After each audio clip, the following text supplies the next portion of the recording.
What's going on, everybody? It's your host, Cam Silver, back with you once again for another episode of the Silver Boys podcast. Yes, it is going to be just me on this episode because Kyle sadly had to work today. So I'll be the one bringing you everything, all my reactions from this past weekend from both college football and the NFL. But let's get right into it. Um, looking at this past weekend, so we had the first round of the college football playoffs for the 12 team, and yeah, it was kind of trended right into the way that I thought that it would.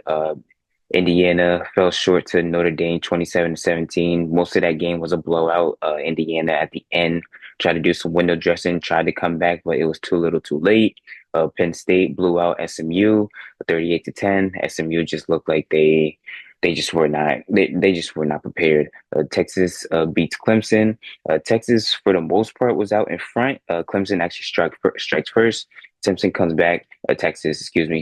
back and starts doing their thing, and then Clemson tries to come back in around like third quarter, fourth quarter, but just couldn't do much with Texas as they were out in front by too much. And then Ohio State and Tennessee, the game that we had deemed the game of the week, the game that most people had deemed game of the week. Uh, Ohio State ends up winning that one 42-17, as it wasn't even a competition. But yeah, the first round, well, like I said, the first round went more than likely exactly how I expected it.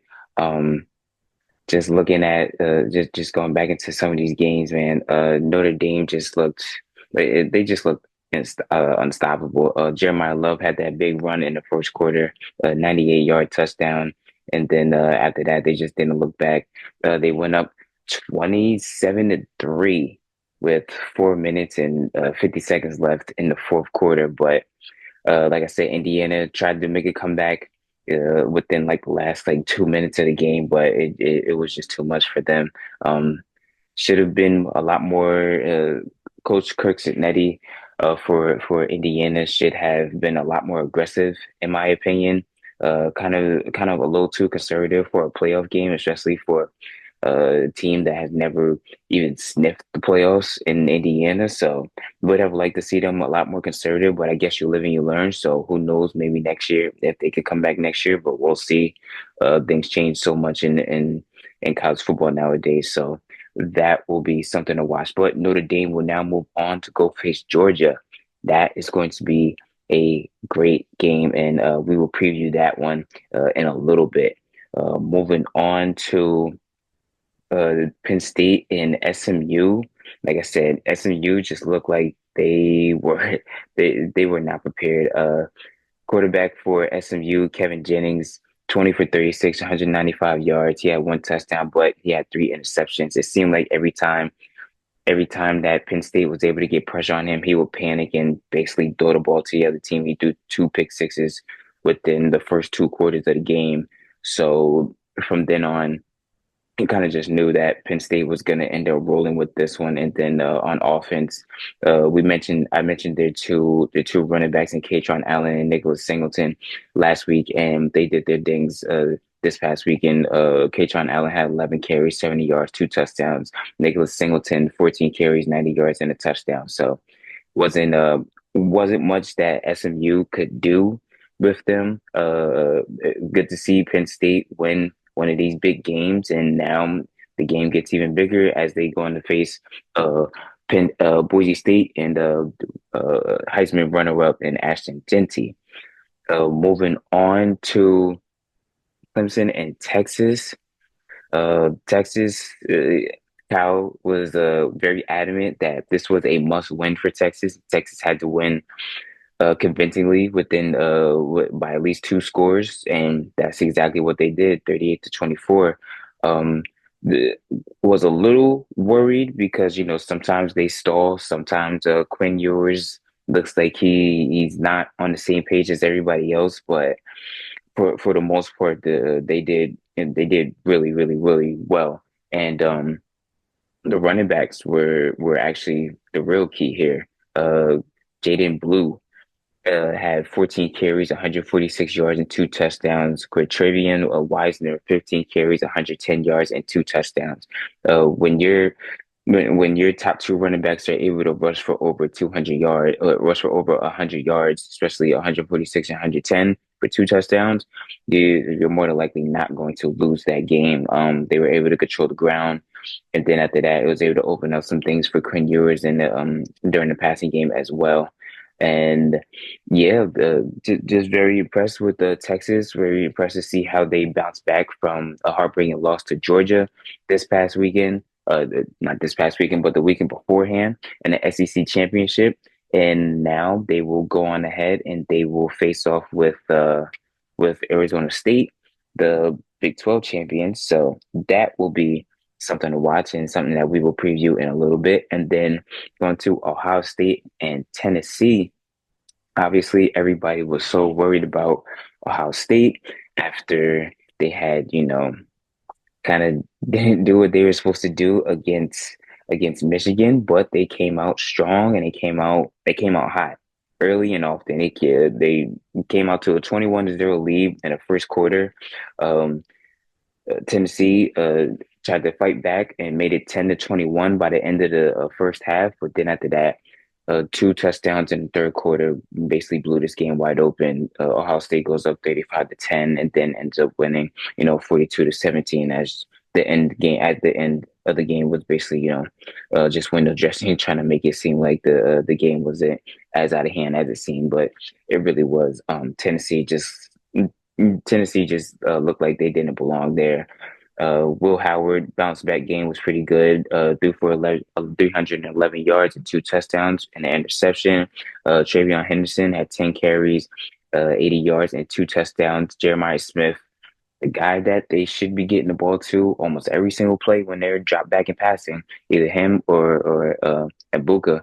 But Jeremiah Smith had six receptions, 103 yards, and two touchdowns. So Ohio State looked very good in their first round matchup, and now they're going ahead and rematch with Oregon in the Rose Bowl, which I believe is going to be more than likely the game of the week coming up for New Year's because they played each other in October, and that will be fun to watch and fun to preview. But for right now, let's preview Penn State and Boise State. Like I said, Penn State coming off of that big win against SMU in the first round, doing a really good job of just keeping SMU in check. And now they will face off against Ashton Jeanty and this Boise State offense. Oh man, Ashton Jeanty, man, he was a runner-up for Heisman for a reason. This season, he had 344 carries, 2,497 yards, averaged 7 yards per carry on 29 touchdowns. So, depending on how well this game goes, if he does what he needs to do, and maybe even the team wins, then after that he could for sure break the all-time rushing record in college, which would be very monumental. But in this one, I gotta side with Penn State.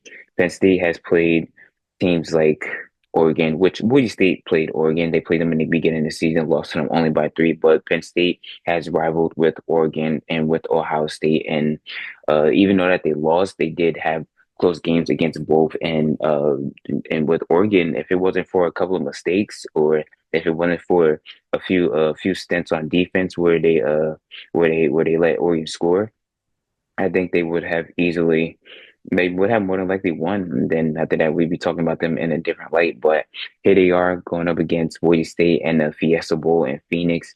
That will be fun. But I do believe that Penn State will, I'm not going to say upset because I guess they are the lower seed. So technically it's an upset, but it's not really an upset. But I do have Penn State going and winning that one. I believe that Penn State's ground game with their two-headed monsters in Singleton and Allen will be too much. Juillar is a really good quarterback. He can get it out to his receivers, and Tyler Warren, their best receiver, who's their tight end, has been doing his thing this season. He's received for over 1,000 yards and six touchdowns this year. So Penn State, you could book that one in for me.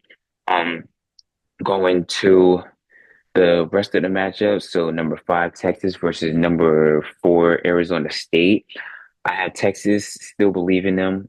Quinn Ewers, I still believe in their run game, and I think that they have the best defense in the country other than Georgia. But yes, Texas, I believe, is this is the perfect time to for them to show everybody who they really are. Um, Arizona State, who is a great story, and I guess now instead of Indiana, now they are the Cinderella.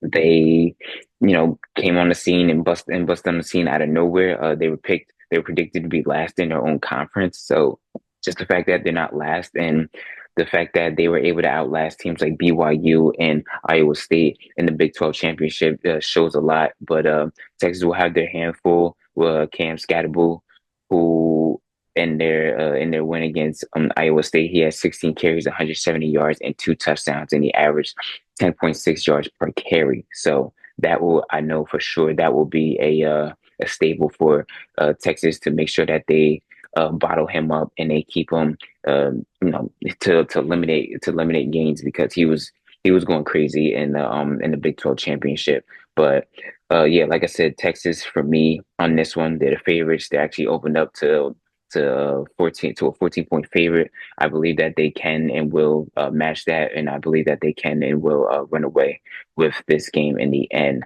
Going to the game of the weekend for me personally, in Ohio State and Oregon. This is a rematch, like we've been talking about. This is a rematch from earlier in the season in October, and Oregon won by one, so obviously that game could have gone either way. And this is in a Rose Bowl, which, if you know anything over these past years, basically the Rose Bowl has been like one of the places where almost anything can happen. A team can go up by two, three touchdowns, and then next thing you know, they end up losing the game because the Rose Bowl is just that crazy. The momentum swings in that stadium are insane. So I believe that we're gonna get a tough back and forth game where both teams are trying to prove that they are the best team in the country, let alone just just this bracket. So, um, this is a tough one. I want to believe in Oregon and Ohio State, but it just feels like this year is Oregon's year. It just feels like this year is Oregon's year. In the beginning, they looked a little slow, but then as the season went along, they started to pick up speed and they started to get some big and quality wins coming up on the end. So just for them to stay and keep that number one seed for basically the whole year has been impressive to me. But yeah, I'm a side with Oregon. Obviously, wouldn't be surprised if Ohio State were to win, but I believe that Oregon can and will come out of this one. And going to the last game of the quarterfinals, yes, is the All-State Sugar Bowl with Notre Dame and Georgia. Now, here's the kicker. Georgia will not have their starting quarterback in Carson Beck. Carson Beck has had an up and down year, but he got hurt in the SEC championship. And now I have to actually look up this kid's name. Now, Georgia will be looking to this guy named Gunner Stockton, in the game against the SEC championship against Texas. He was 12 for 16, threw for 71 yards, and he had an interception. But I will say that Georgia is going to be in pretty good hands for the most part, as they have Trevor Etienne, who rushed for 16 carries, 94 yards, and two touchdowns. Who's arguably one of the most explosive guys in the country right now. Still has pretty good receivers, and Austin Delp, Arian Smith, Trevor Etienne can play out of the backfield, and if Georgia's not one, they're number two when it comes to defense, just behind Texas, in my opinion. So. It's going to be a tough one. Notre Dame has been coming along very well. They're on, if I'm not mistaken, I believe they're on like an 11 to 12 game win streak right now. So they are doing their thing right now. Just coming off of a big win against Indiana. So this is the perfect time for Notre Dame to come in, and honestly, this would be the upset pick right here. This would be a big time upset, even though that Georgia doesn't have their starting QB. But I believe that if Notre Dame could come out with this, it's gonna have to be, I believe it's going to have to be forcing Georgia to throw the ball. Don't try to stop their run game. Trevor Etienne is too good. They have a great offensive line that can make things happen for Etienne and create holes for him and running lanes. So I believe that they're going to have to make Stockton be the inexperienced kid that he is and make him throw the ball. If they do that, I think Notre Dame could win it. But but I believe Georgia's defense is just a little too good, and I believe that Georgia will be going on to the semifinals. Whew, so that is going to be fun to see. Can't wait to see the rest of these games. Boise State and Penn State will be starting us off on New Year's Eve, and then after that, we'll come in the rest of the games on New Year's Day. But yes, college football, the playoff bracket so far, it's okay. Uh, just a little side note.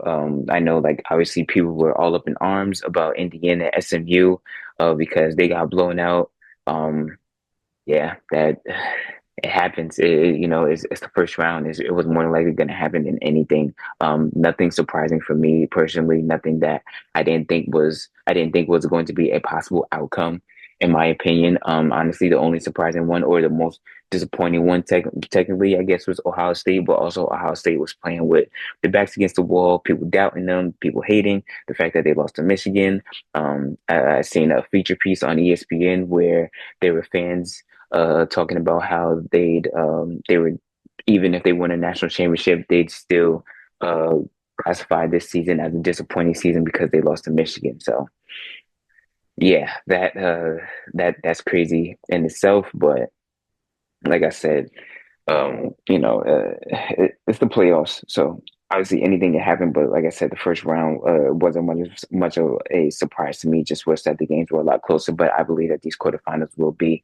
But just going back and reiterating my game picks. So like I said, I had Penn State winning against Boise State. I have I have Texas winning against Arizona State. I have Oregon once again just speaking out on Ohio State. Wouldn't be surprised if Ohio State would have come out on top. But honestly, I think that one is an evenly matched game. Both very, very talented teams that can do a lot. And then I have Georgia just squeaking out on Notre Dame, and I believe that will be a defensive battle. But moving on to the NFL is gearing up for their own playoffs right now. And a lot of crazy things happened this past week where Baltimore was able to beat the Steelers, and now they are officially in the playoffs. Kansas City is still able to escape Houston.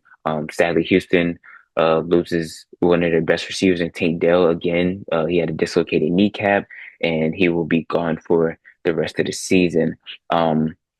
Atlanta beats the Giants. Michael Penix Jr. had his first game as a starter in the NFL, and he did all right. Threw for over 200 yards. He had an interception, which really wasn't his fault. That was on Kyle Pitts because Kyle Pitts could corral the ball in. But other than that, Penix did look pretty good in my opinion. So it's gonna be telling what's gonna happen next week as they have the Commanders, and they are also now officially. I think they're officially first in the division after the Bucks lost to the Cowboys. But we'll talk about that in a little bit. The Rams were able to beat the Jets 19-9, which was pretty good for the Rams as they are still trying to keep up top at their division in the NFC West.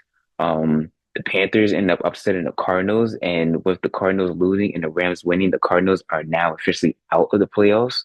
So one team has officially been eliminated for the Rams so the Rams don't have to worry about them. The Commanders shocked the Eagles. The Eagles could have taken the division, but I believe Jalen Hurts leaving the game in the first quarter with a concussion really did hurt them. Saquon Barkley once again, stellar 29 carries, 150 yards, and two touchdowns. AJ Brown, 8 receptions, 97 yards, and touchdown, but just wasn't enough for them. Kenny Pickett did all right, 14 for 24, 143 yards, a touchdown, and an interception. But Jaden Daniels, man, he easily right now you could stamp him in as rookie of the year.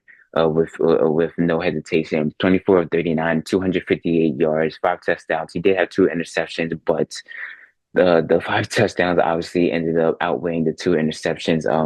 He did his thing and was able to keep the Commanders' hopes alive for a playoff bid. So that will be a team that will not be an easy out. Um, the Lions end up beating the Bears so that they could stay up at the top of the NFC as they are still in a dogfight. Their season is going to come down basically to the end so that they could keep that spot because the Vikings are literally right on the tail as they beat the Seahawks 24 to 20, 27 to 24. And Sam Darnold, man, he did his thing, 246 yards and three touchdowns. Yeah, he looks really good right now. He's arguing right. He's making a good case right now that he could for sure get some money coming into next year. And then going to the Cowboys shocking the Bucks. All the Bucks had to do was win, and they could still fend off the Falcons. But now that they lost, the Falcons are looking at are now looking at the number four seed, if I'm not mistaken. Yes, at the number four seed as they are at the top of that division, and they won against Tampa Bay twice already. So if Atlanta ends up with the same record as Tampa Bay, Atlanta will end up getting in over Tampa Bay, with Tampa Bay probably looking on the outside looking in. So yes, the NFC is stacked. They're still going. Rams, Falcons, Packers, and Commanders still have not officially got into the playoffs. Bucks and Seahawks are still trying to find a way in, but they're gonna need some help in that as well. So that is going to be something something to look at. Going over to the side of the AFC, um, like I said, the Chiefs end up winning against the Texans, which was big. Chargers end up beating the Broncos, which was huge. Now the Chargers are slightly in front of the Broncos by one seed, looking at the sixth seed, and Broncos have the seventh seed. Broncos will have their hands full this week as they have the Bengals coming up on Saturday. So Broncos will really need to win that game because if not, the Bengals will more than likely have a chance to sneak in, and that's a team that nobody wants to see because just of how good their offense is. Forget how bad their defense is. Their offense is stellar with Burrow and Chase and T. Higgins and Chase Brown doing their things right now. Um, the Indianapolis Colts were able to escape the Titans 38 to 30 after they were up by a pretty good amount. But regardless, they end up winning the game. Jonathan Taylor had a monumental game on 29 carries, 218 yards, and three touchdowns. So yeah, Colts still trying to see if they can squeak their way in as they are on the outside looking in at that eighth seed right now. Um, Going to the Dolphins or another team who are trying to sneak their way in. They beat the 49ers 29 to 17. Tua Tagovailoa 22 of 34, 215 yards and a touchdown. Devon Achane 17 carries, 120 yards, a touchdown, and six receptions and 70 yards. They right now, as of current, have the number nine seed. So yeah, the both the AFC and the NFC are very tight right now. Kansas City still holding on to that number one slot. Um, more than likely have to win one of their two last games, just for them to really stamp their official spot and as the number one seed. And then I'm pretty sure that would stamp the Bills spot as the number two seed. The Steelers and Ravens right now are tied. They the Steelers still have the tiebreaker over the Ravens because they have a better win percentage in conference games. But that's going to be something that's going to be telling because the Steelers with George Pickens is clearly they clearly need George Pickens. George Pickens does a lot. He's able to offset the field and able to open up guys on for deep balls and able to open up guys like Calvin Austin and Mike Williams and Van Jefferson. So hopefully he can come back soon and he could hit the ground running. But they're obviously trying to preserve him for the playoffs. The Texans.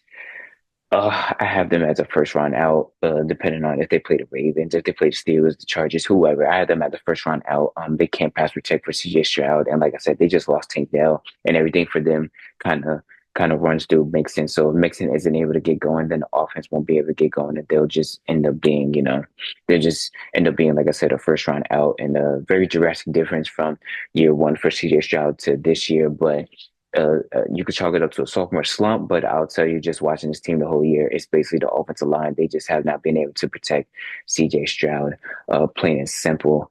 The Chargers, their turnaround has been magnificent with the salary cap restrictions that they've had coming into this season. Harbaugh is one of the best coaches at this time, and you can't even really argue it for him to come in and able to turn this franchise around on a dime like this is very impressive. And who knows? Hopefully, I hope that they can at least make the playoffs, and they're gonna make somebody's life difficult. As of right now, if the seeds staying where they are, they will be playing the Steelers, and they for sure would be making their life difficult.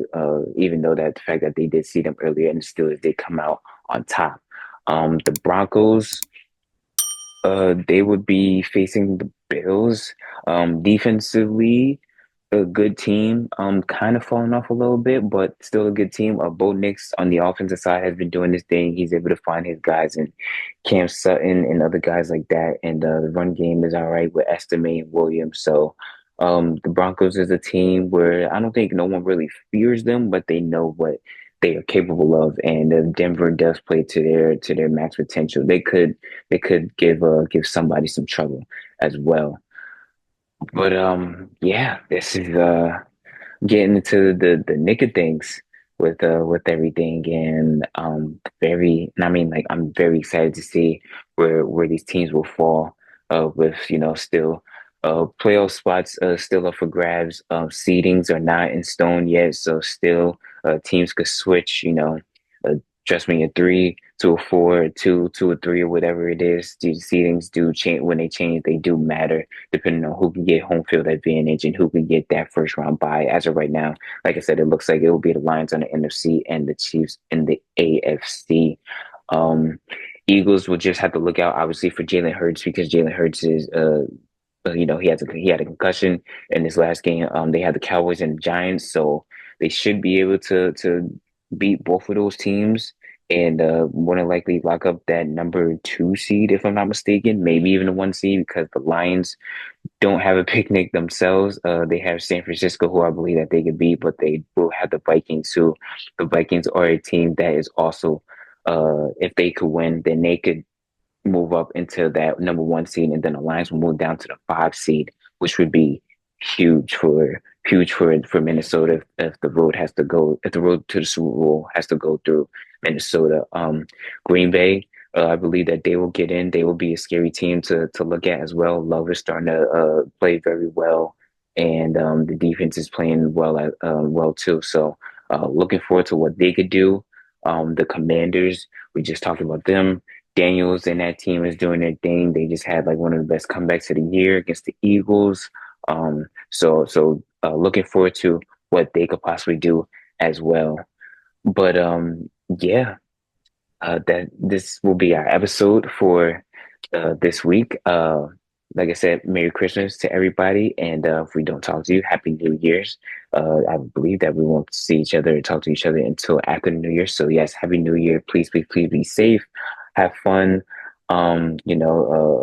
Many blessings to you and yours. You know, like I tell you guys all the time, watch basketball, watch some good football. The college football playoffs are heating up. The NFL playoffs, see which team, if your team is going to get in, which team won't get in. By the way, as of right now, the Giants are looking real good for that number one seed. So who knows what that will look like, as long as they lose the last two, which they should lose the last two. What they have, I believe they have the Colts and the Eagles coming up. So yeah, that will be that. But other than that, I'm your host, Cam Silver, and I will talk to you guys next week.